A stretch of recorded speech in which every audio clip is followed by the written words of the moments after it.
সুপ্রভাত বন্ধুরা। সকাল সকাল একটা পার্সেল চলে এসছে।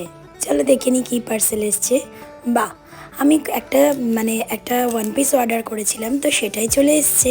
আর আজকে যেহেতু আমি সোমবার করেছি, বাবার বার, তো এই জামাটা ভাবছি পরেই নেব, মানে নতুন জামা পরেই পুজোটা দিয়ে নেব। বাইরেটা আজকে কি ভালো লাগছে, খুব দারুণ লাগছে কিন্তু দেখতে, দেখেছো? আর এত সুন্দর লাগে, মনে হয় এখানেই দাঁড়িয়ে থাকি। এই যে আমি স্নান সেরে চলে এসেছি আর এই ড্রেসটা পরে নিয়েছি। কেমন লাগছে তোমরাই জানিও পরে। আর এই দেখো, আমি পুজো করা শুরু করে দিয়েছি। দুই ছেলেই তো স্কুলে চলে গেছে আর ওর বাবা আছে ঘরেতে, ওর বাবা ওদেরকে দিয়ে চলে এসেছে। আর আজকে বলেছি তোজোকে ওর বাবাই আনতে যাবে স্কুল থেকে, আবার বড়টাকেও আনতে যেতে হবে, কেননা ও তো ফুল স্কুল করবে না। আর এদিকে আমার পুজোটা প্রায় কমপ্লিট হয়ে এসেছে। আগে আমি একটা সোমবার করতাম, আজকে এবছর থেকে ভাবলাম যে আমি প্রত্যেক সোমবারই করব।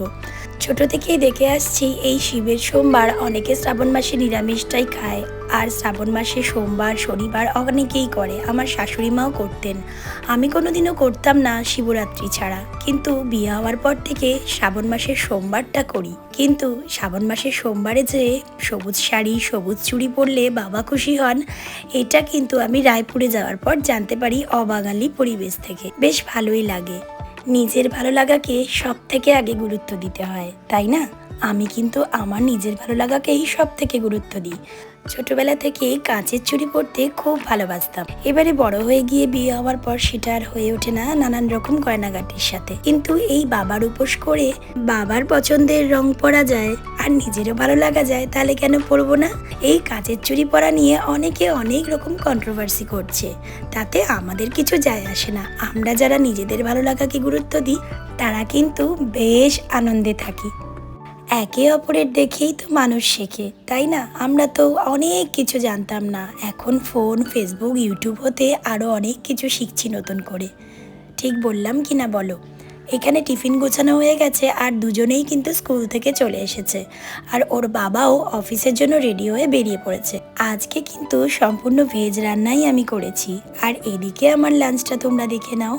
এখানে নানান রকম ফল নিয়ে নিয়েছি আর সাথে বানিয়ে নিয়েছি ঘরে পাতা দই দিয়ে একেবারে সুন্দর করে একটা লস্যি। এটাই হলো আজকের আমার লাঞ্চ।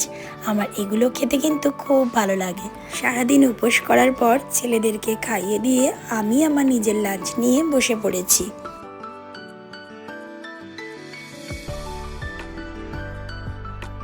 বিকেলবেলায় সন্ধ্যাবাতি দিয়ে একটু চা খেয়ে নিলাম, তারপরেই চলে যাচ্ছি রাত্রে ডিনার করতে। ওদের জন্য রুটি আর একটা তরকারি করে দেবো। আর আমি ডিনার করব আজকে সাবুর পোহা, যে রেসিপিটা তোমরা পরের ভিডিওতে দেখতে পাবে, মানে আমি যে শর্ট ভিডিওগুলো দিই সেখানে তোমরা দেখে নিও। চলো আজকের ব্লগটা একটুখানি রাখলাম এখানেই, তবে আমি আসি আর বেশি বাড়াচ্ছি না। এই দেখো আমার সাবুর পোহা কিন্তু অলমোস্ট আমি তৈরি করতে শুরু করে দিয়েছি। সবাই খুব ভালো থেকো, সুস্থ থেকো, আর রেসিপিটা দেখার হলে শর্ট ভিডিওতে তোমরা দেখে নিও। শুভরাত্রি।